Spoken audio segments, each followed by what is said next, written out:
जय Shri Krishna, Radhe Govind. Welcome back to Kanhamrit. तो आज की वीडियो में हम जानेंगे कि नवरात्र में माता रानी की जो हमने चौकी रखी है वो हमें कब हटानी है, कैसे हटानी है, विसर्जन कैसे करना है। चौकी पर जो भी सामान है, कलश, नवग्रह यदि आपने बनाए हैं तो, जौ यदि आपने रखी है तो, माता रानी की प्रतिमा या चित्रपट है तो उन सभी चीजों का आपको क्या करना है, सभी कुछ मैं आपको डिटेल में बताऊंगी। तो एंड तक वीडियो अवश्य ही देखना ताकि कुछ भी आपसे मिस ना हो जाए।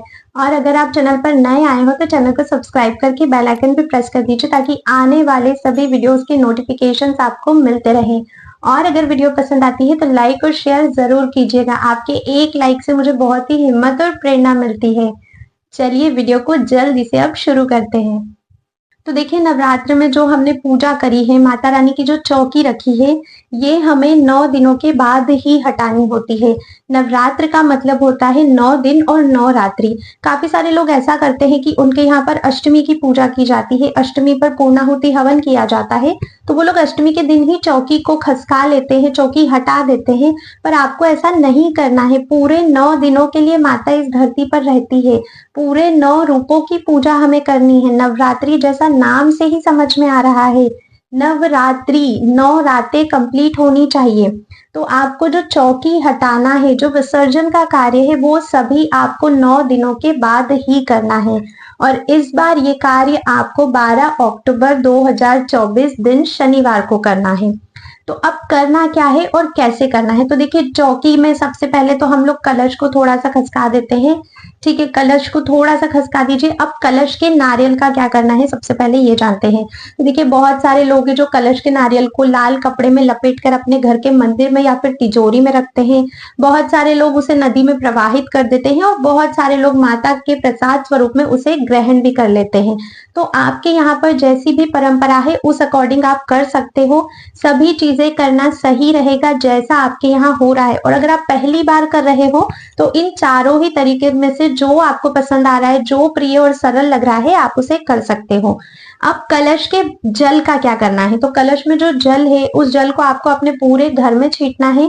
बचे हुए जल को आप पेड़ पौधों में डाल सकते हो। कलश के अंदर जो सामान है, जैसे हल्दी, सुपारी, बाकी जो चीजें हमने रखी थी, उन सभी चीजों को या तो आप नदी में प्रवाहित कर सकते हो या फिर उनको आप सुखा लीजिए, धूप में सुखा लीजिए। क्योंकि धूप में सुखाने से क्या होगा, वो खराब नहीं होंगे। और अगर आप ऐसे ही उन्हें रख दोगे तो उनके सड़ने का डर है, तो वो खराब ना हो इसलिए उन्हें अच्छे से सुखाकर फिर किसी भी लाल या पीले कलर के कपड़े में लपेटकर आप उसे जहां पे धन रखते हो, आपकी तिजोरी जहां पर है या फिर माता रानी के पास ही मंदिर में उसे आप रख सकते हो।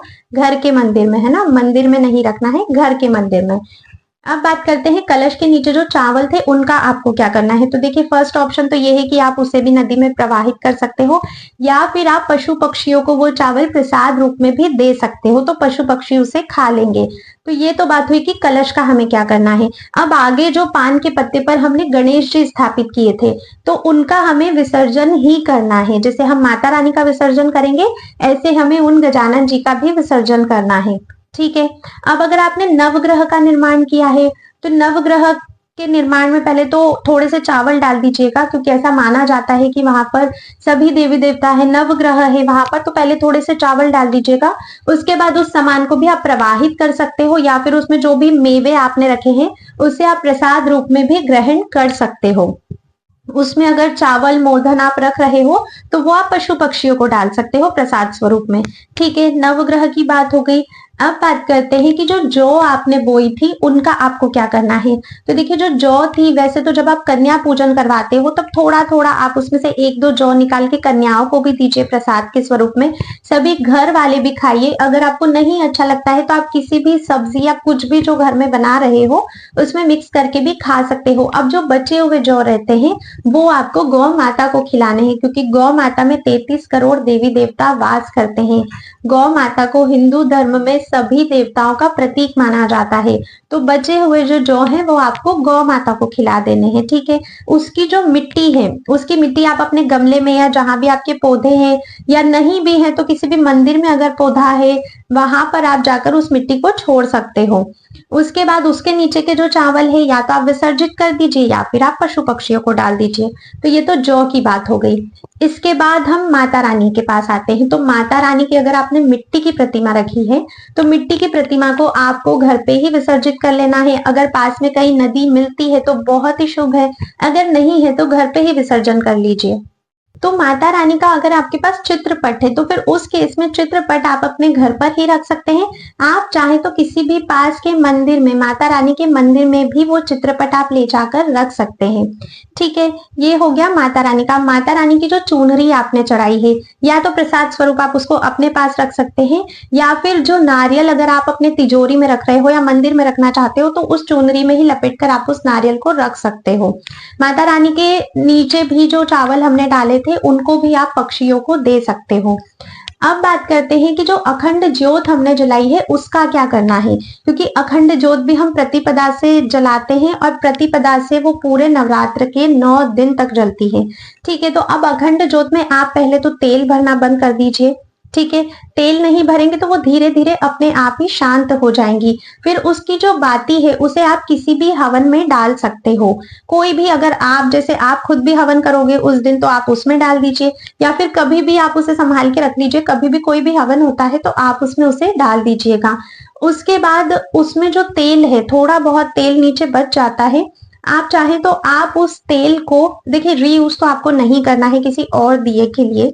ठीक है, आप एक काम कीजिएगा, आप उस तेल को पहले छान लीजिएगा और फिर उसे धूप में सुखाइएगा, उसे धूप दिखाइएगा कम से कम हफ्ते भर तक, क्योंकि 9 दिन वो अखंड ज्योत जली है, वो बहुत ही पावन और पवित्र है। तो हमें कोई भी चीज वेस्ट नहीं करना है। ठीक है, हमारे घर में जितनी भी नेगेटिविटी होती है, कहते हैं ना काला जादू, नजर दोष, अगर कुछ भी होता है, कभी भी भविष्य में ऐसा कुछ होता है तो वो जो ऑयल आपने रखा है, जैसे धूप में आप उसे कर लीजिएगा, फिर उसे संभाल के घर में रखिए।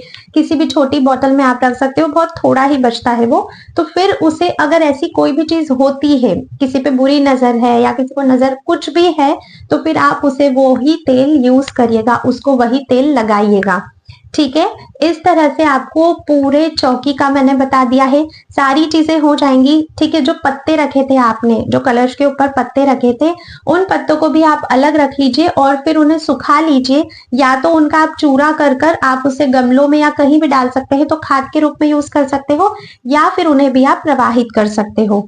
सारी चीजें हो गई। अब धीरे से चौकी हटा लीजिए। जो लाल कपड़ा आपने, जो वस्त्र बिछाया है चौकी पर, उसे धोकर आप रीयूज कर सकते हो।